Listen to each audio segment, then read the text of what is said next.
Zaman dahulu, para pahlawan bersama rakyat Indonesia sudah mati-matian berjuang demi merebut kemerdekaan.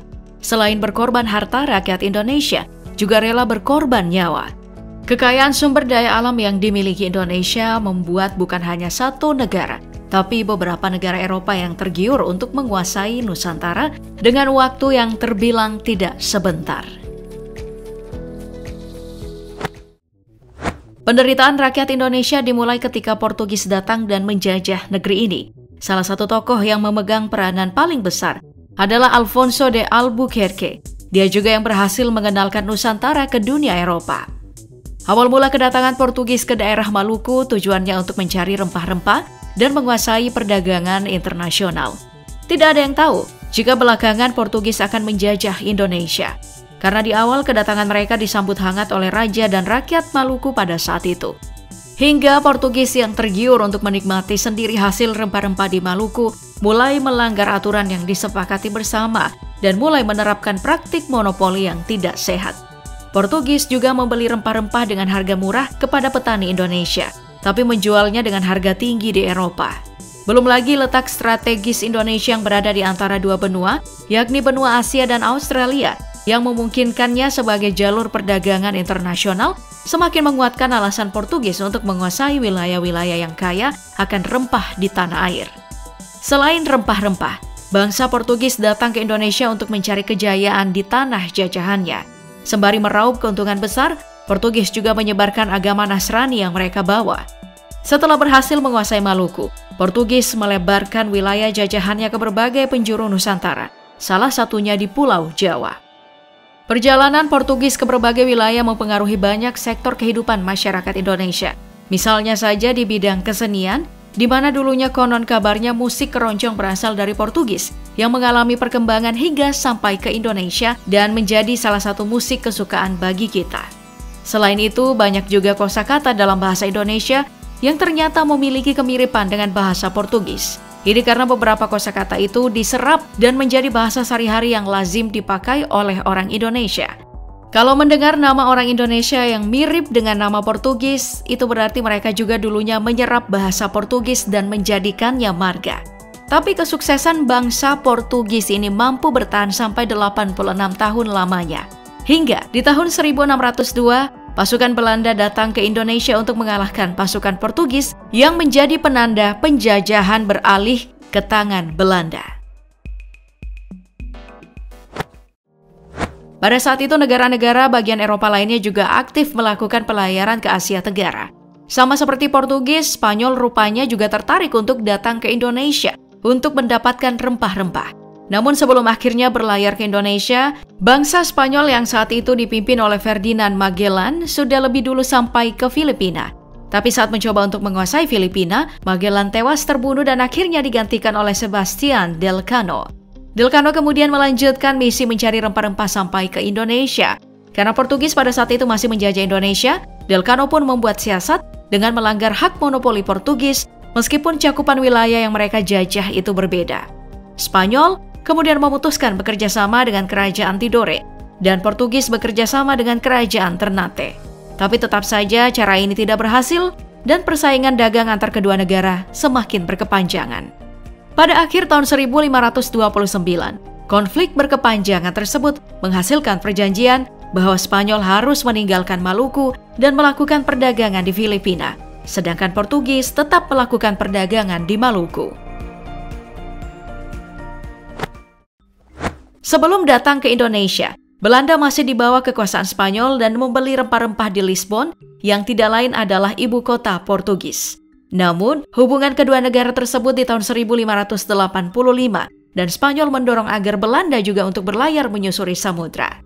Hingga Indonesia pun dipilih untuk melancarkan misi mereka yang sama untuk mencari rempah-rempah. Kedatangan mereka disambut dengan baik oleh kerajaan Ambon. Kecerdikan Belanda pun membuahkan hasil.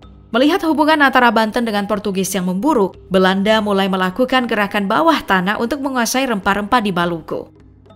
Sebagai negara yang berhasil menguasai Indonesia paling lama, yakni 346 tahun, Belanda juga berhasil menguasai wilayah Indonesia mencakup Pulau Jawa, Sumatera, Sulawesi, hingga Papua. Setelah berhasil mengalahkan Portugis pada tahun 1602, Belanda mulai melancarkan aksinya untuk menjajah Indonesia dengan mendirikan kongsi dagang di Batavia yang diberi nama VOC.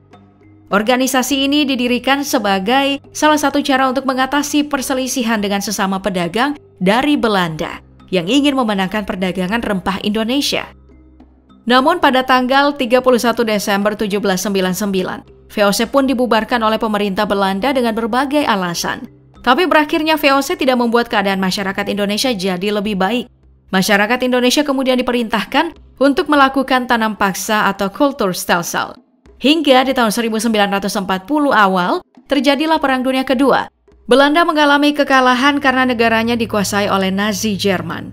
Lalu 2 tahun kemudian Belanda pun kalah oleh Jepang. Dan ini menandakan penjajahan Belanda berakhir dan berlanjut di tangan Jepang. Di masa-masa krisis VOC, Prancis berhasil mengalahkan Belanda dan Indonesia secara otomatis jatuh ke tangan Prancis. Pada tahun 1808, Raja Louis Napoleon selaku Raja Prancis mengirimkan Marsekal Willem Daendels ke Batavia atau Jakarta dan dijadikan gubernur jenderal di Indonesia. Di bawah kepemimpinan Daendels, Prancis pun berhasil mengibarkan benderanya di atas perahu dagang VOC dan menandakan Prancis memulai penjajahannya di Nusantara. Namun, gaya kepemimpinan Daendels yang kejam dan diktator membuatnya mendapat kecaman dari berbagai pihak, hingga pada akhirnya ia digantikan oleh Jan Willem Janssens. Namun Janssens juga ternyata tidak sanggup untuk menyelesaikan misinya dan menyatakan kekalahannya atas Inggris pada 18 September 1811. Prancis dan Inggris pun sepakat untuk menandatangani perjanjian bahwa seluruh Pulau Jawa dikuasai dan diserahkan pada Inggris. Kalahnya Prancis di tangan Janssen menjadi awal yang baik bagi Inggris untuk menguasai wilayah Pulau Jawa. Thomas Stamford Beckley Raffles atau yang dikenal dengan Stamford Raffles ditunjuk untuk memimpin misi penjajahan. Banyak cara yang dilakukan oleh Inggris untuk menguasai Indonesia, bukan lagi dengan cara diktator dan kejam. Inggris memilih jalan lain dengan membuat perubahan, mulai dari menghapus monopoli dan perbudakan, serta membagi Pulau Jawa menjadi 16 keresidenan. Namun akibat konflik yang tak terelakkan di Eropa antara Belanda dan Inggris mempengaruhi pola pemerintahan Pulau Jawa yang saat itu berada di tangan Inggris. Dari konflik ini terbentuklah perjanjian bahwa Belanda secara resmi kembali menjajah dan menguasai seluruh wilayah Nusantara. Sama seperti Inggris, di awal kedatangannya pada 8 Maret 1942, Jepang juga meniru cara yang dilakukan oleh Inggris untuk menarik hati bangsa Indonesia. Jepang bersikap baik dan berjanji akan membantu memerdekakan Indonesia. Namun lama-kelamaan mereka menunjukkan sikap diktator dan kejam hingga membentuk sistem kerja paksa yang disebut Romusa. Tak hanya itu, Jepang juga membuat sebuah organisasi kemiliteran yang tak lain tujuan awalnya adalah untuk melawan pasukan Amerika Serikat dan sekutunya, karena Jepang terlibat dalam Perang Dunia Kedua. Tapi pada akhirnya, Jepang juga mengalami kekalahan karena negaranya dijatuhi bom atom oleh Amerika Serikat di kota Hiroshima dan Nagasaki. Setelah kejadian itu, Jepang diambang kekalahan dan akhirnya bersedia menepati janjinya untuk membantu memerdekakan Indonesia. Pada tanggal 15 Agustus 1945, Jepang pun menyatakan kekalahannya dan ini menandakan penjajahan yang dilakukan oleh Jepang ikut berakhir.